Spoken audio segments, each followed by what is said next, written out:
Ой, akajon, og'zingni midirlab mashinangiz mangmaydi ekan-ku. Ha, men mashina qizityapman. Qishib qoldi emasmi? Voy, akajon, tez bo'lsangiz-chu, oldiraymiz. Voy, ukam, nega oldiraysiz deyman? Opangiz to'y qilamdi ya. Bir qiz bir o'g'il mashinaga chiqmayli oldiraymiz desa, aji qo'yib olmak emasmi? Nima bilan deydigansiz aka? Biz kitobxonaga borgan. Ha, yaxshi, kitobxonaga deb qo'y. Ha, kitobxona. Ha, yaxshi. Shengan qiyofada kirib olay. O'ylabman aka, oldingda boldoq to'ng'oq aka.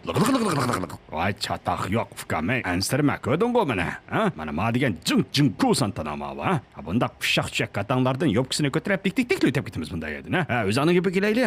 Xotin bolang o'yda qoldimi? Shu aka, shu bolalar qarab Voy, nima deydigansiz aka? Men bo'ytoqman. Ha, bo'ytoqda. Ha, bo'ytoq bo'lsang yaxshi bo'ytoq. Ha, amma sizchi singlim. Ha, sizning muhabbatingiz bugun jabar qilibdi-da. Tovdang aka. Ularning hammasi bekachi. Shu emasmi? Ular bekachi. Ular? Ha, şaşotta afkam, şaşotta. Ha, könepe kalırsa bunda işlağı.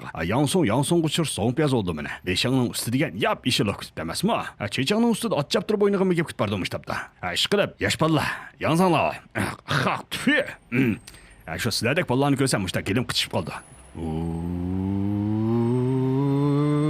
Voy akajon, siz bizni qo'yib otamsiz nima? Mashinangiz menga mangmayli 104 qo'y 6 mo bo'pti-ku. Boshqa yerlikda bo'zaq qilib otamsiz. Voy saqam, shikotasizlar. Siz qayerlik uni bilmadim qarang. Lekin bizning ma yurtchi. Bu narsani biz radio deymizmi?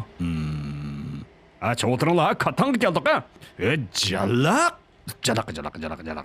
Ha, men chaqadingizmi aka? Jim o'tirasin chaqamadi. Ma sarang'o'y, ma qandaq maqtib qo'ysan, hey. Hozir pravni mingitlagin beryapman-da. Nega oldiraysan? Sen ma opangning to'y qilmaganmi-ya? Qaraysan-ku. Ayolimning inisimi-yasan. Mashinangning rolini ijara qilib beryapganmisan? Yomon oldirash qo'ysan. Kallangni uyga qo'yib chiqmagansan. Ko'zingni ishlatmasan, menga beradi, dans qilib o'ynay. Doktor nima dedi? Meraning ustidikisini yomon xarakterli ko'zmadimda. Qarg'u chashqanning cho'ngdatisi dodin qashqan qo'ysan. Gaqilyapman, lanqa pravni qo'lda sig'anman, manqa astrahmasan ammamda o'chirak shanqa anglayotamsan, panqa pravan boms berib ol, faqat vaqting chiqmasa, mashal sho'pirlik imtihon sistemasini ishlat.